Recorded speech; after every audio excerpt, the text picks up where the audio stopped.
Tag came and got us, and we went back inside and stood, our heads lowered, while Mr. Van Dyke pondered us. "How much do you think that old telephone equipment's worth?" he said finally. We had no idea, we mumbled. His hand moved to a big black metal calculator. He tapped some keys and pulled the lever on it, and then inspected the resulting paper strip. "All right, here's what I'm gonna do, boys. If you want telephone equipment, you can have the lot for $25 plus $2 for the busted padlock plus another $10 for failure to notify the company of your plan to enter the barn. We're going to make this a business deal, gentlemen, so that your dubious records won't be further besmirched. Tag has taken up for you, although God knows why, said you boys aren't usually the ones who soap up his car or hit the sides of the doors in your cars as you drive by old people walking on the street. In short, he has asked me to display mercy toward you, even though my instinct is to take advantage of the moment and see not another rocket fired off in this town. So, is it to be business or criminal proceedings?" "What about our parents?" I asked cautiously. Mr. Van Dyke's eyes widened in theatrical astonishment. "I'd never recount the contents of a business deal to another party." And so the BCMA went into business with Mr. Van Dyke. We had a year to pay off the $37, and though I had no idea how we would get the money, at least we were still building rockets. "I know how to get money, a lot of it," Odell said afterward, outside on the street. His face fairly glowed. "Cast iron." He laid his finger beside his nose, a sign of stealth or perhaps deceit. "Next summer, cast iron." "Count me out," Roy Lee said. Of all my subjects in the 11th grade, chemistry was my favorite because Miss Riley was our teacher. She was strict with us, not ever allowing anybody to get her off the topic even once, but she still had an impish humor that she often used to keep us alert, along with such an obvious love for her subject that we all paid attention. Our advanced curriculum put us into the periodic table during the first week. By the second, we were working at balancing chemical equations. If we didn't understand something, we were expected to say so, and then she'd go back and patiently cover the ground again. If we didn't ask a question, she assumed we understood the material and kept going. I had at least an hour of chemistry homework to do every night. That was on top of the 3 hours from the other subjects. Even though Big Creek gave Miss Riley little in the way of lab equipment to demonstrate what was in our new chemistry book, she was inventive. One day, she let us outside the football field. The field had deteriorated during our fall of suspension. Its grass was ragged and brown, and the chalked yard lines had faded to a pale yellow. Even the stands and press box seemed to be sagging. Miss Riley poured on the ground a small amount of white powder from each of 2 little paper bags she had carried with her, and then mixed them with a wooden spoon. I was standing beside Dorothy. To my surprise, she moved closer and took my arm and pressed her breast against me for a few seconds before walking around to a different place to get a better look at Miss Riley. I looked up to find Roy Lee frowning at me. I sheepishly grinned. "This is a mixture of potassium, chloride, and sugar," Miss Riley said. "What we're going to see now is a demonstration of rapid oxidation. Quentin, tell us the difference between slow and rapid oxidation." Of course, Quentin knew our homework cold. When oxygen combines with an element over an extended period of time, the result is slow oxidation, rust being a good example of it, he said confidently. But when oxygen combines with something rapidly, energy is released in the form of light and heat. "Thank you, Quentin. This mixture of potassium, chloride, and sugar will demonstrate rapid oxidation." Miss Riley struck a match and dropped it onto the little pyramid of powder. Instantly, a hot greenish flame erupted with a loud hiss. The BCMA looked at one another. We didn't have to say what we were all thinking. rocket fuel. After class, I went up to Miss Riley's desk and pointed at the little sack of potassium chloride. "Can I have what was left over?" I asked. I told her about the BCMA just in case she hadn't heard about it. "We built a range, Cape Colwood, and we're starting to get some altitude, but we need a better fuel. Have you thought any more about entering the science fair? I'm still in charge of the committee." "I don't think we're ready," I said honestly. "We're still trying to figure things out. It would help if we had a book." "A book?"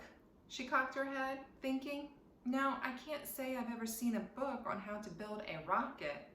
I'll look around though." "Would you? That would be great.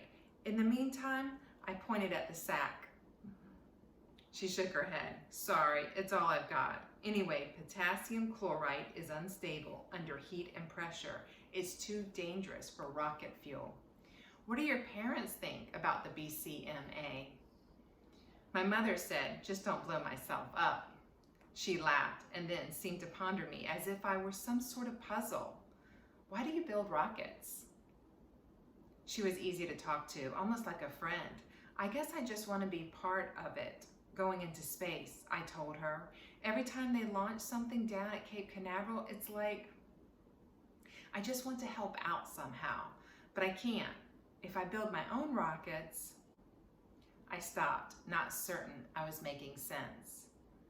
She helped out. "If you build your own, you're part of it. I can see that. For me, it's the same with poetry. Sometimes I have to write some of my own. It's poor, I know that, but it allows me to make a connection with the poets I admire. Do you understand?"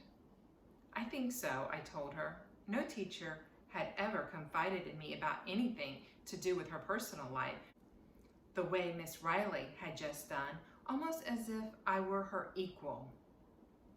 She kept smiling at me, and I felt that moment like I was the most important person to her in the world. "Let me give you some advice," she said. "Don't blow yourself up. I think I want to keep you in my class, okay?" "Okay, yes, ma'am." Quentin was waiting for me in the hall. "What did she say?" he asked. "She won't let us have the potassium chloride. She said it was too dangerous." He clapped me on the shoulder. "That's okay. Potassium nitrate has much the same property and exactly the same number of oxygen atoms as potassium chloride. Mix saltpeter and sugar and we should get the same reaction we just saw." Quentin put down his briefcase and hauled out his chemistry text. He found the equation: potassium nitrate, the same as potassium chloride, except it has a nitrogen atom instead of a chlorine one. He put a piece of paper against a locker and scribbled down the formula. "I think if we mix it with sugar and add heat, we'll get 3 parts oxygen and 2 parts carbon dioxide, along with some other byproducts. In other words, lots of good expanding gases. It should be an excellent propellant." Quentin looked to be right. "I'll test it tonight," I promised. Back home, I headed for the basement after a brief raid of Mom's kitchen cupboard. I took a tablespoon of sugar and the same as saltpeter, stirred them in a coffee cup with a wooden spoon, opened the door to our coal-fired hot water heater and tossed it in. I was gratified by the eruption of hot flame, just like Miss Riley's experiment, except mine was pink rather than green. The sound and intensity and time of the burn seemed to exceed the best of my black powder combinations. I whipped up some more mixtures, experimenting with the percentages. Mom was outside leaning on the fence, gossiping with Mrs. Sherritts, when suddenly our chimney erupted with smoke and sparks like a small volcano. Both came running down the basement steps just as I threw in another cup of mixture. I clanged the heater door shut and gave them my best innocent grin. "Hi, Mom, Mrs. Sherritts." "See, Elsie, I told you Sonny was home from school," Mrs. Sherritts said. "It would be nice to find that out without smoke signals," Mom growled. I showed both of them what I was doing, how I mixed the propellant, how I stood back when I threw a little of it in the heater. I demonstrated, and Mrs. Charitz whooped excitedly at the flash of pink sparks. How pretty! Mom was dubious. Okay, Sonny, let's go over this one more time. Don't blow yourself up. Got it? I put on my most honest face. Yes, ma'am, I got it. That night, I started to load a casement with a sugar and potassium nitrate mix.